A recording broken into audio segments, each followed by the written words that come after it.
Among the windows, doors, and kitchen cabinets you'll find in the showroom at Emmie Supply in Columbiana are several one-of-a-kind items built in the company's mill shop. Sales manager Cody Holmes shows us one of his favorites. This is a wine rack that we built, which kind of was a majority of the time it was a lot of scrap, which also kind of goes towards that belief and practice that we do have as far as being good stewardship. Minimal impact, minimal waste, and really just putting out that quality product. Millwork and custom furnishings helped the company diversify after the Great Recession. Emmie Supply also brought on several carpenters who were struggling to find work in the tight economy. We ended up partnering up with a lot of the carpenters that we had already been dealing with, went to them and said, okay, things are getting tough.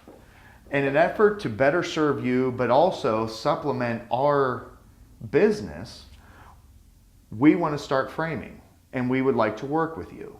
Through that work, Emmie Supply started its framing and installed sales department, which today also does custom home design and general contracting for renovations. If you bring in 100 pictures and I like this about this room and this about that, and I want to kind of do something like this, we'll do it. And that's really kind of grown into its own animal. We have staff and personnel are dedicated to just that. The recession also took a toll on lumber yards. For 45 years, Don McConnell has worked at Hubbard Lumber, which was started by his father in 1945. He says there were 58 family-owned lumber yards in the region in 2007. Today, there are 7. The vast majority of our business is more than just lumber yards. I mean, we supply the whole house. So you've got your lumber, your dimension lumber framing material, yes, but then also you've got your siding, your windows, your interior doors, your exterior doors, your shingles, you know, your plywoods, and so on and so forth. So there's a lot more to a lumber yard than just lumber.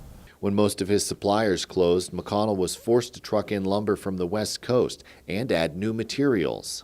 We now offer not just treated wood decks or synthetic wood decks like Trex or TimberTech, but now we offer brick, stone, and paver decks. And one of the best things about it is too, the price comparison, it's actually less money than some of the synthetic decks that are out there. Diversifying product lines has also helped Baird's Tree Service in Canfield.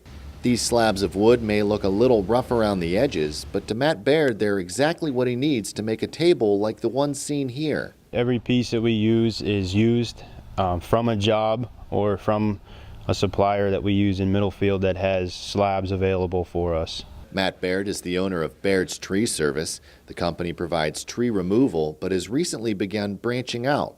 2 years ago, Baird began making live edge furniture, which incorporates the natural edge of reclaimed wood into its designs. The first year was touch and go. We did the Home and Garden show in Boardman at the HBA show, and we advertised there, and then we got a few products sold.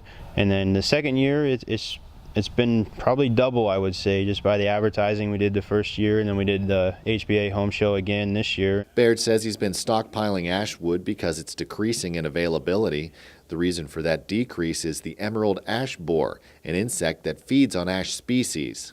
I feel that's going to be the next upcoming hot wood that, you know, everyone wants walnut. Now everyone's going to want ash because there's a limited supply. McConnell says the industry is improving and he's glad to be getting out of survival mode. This year, he expects volume at Hubbard Lumber to double over last year. The economy, gross national product, has increased now. Mortgage rates are low. Housing starts are starting to come back into the area. So 2019 looks like a turnaround year for our industry.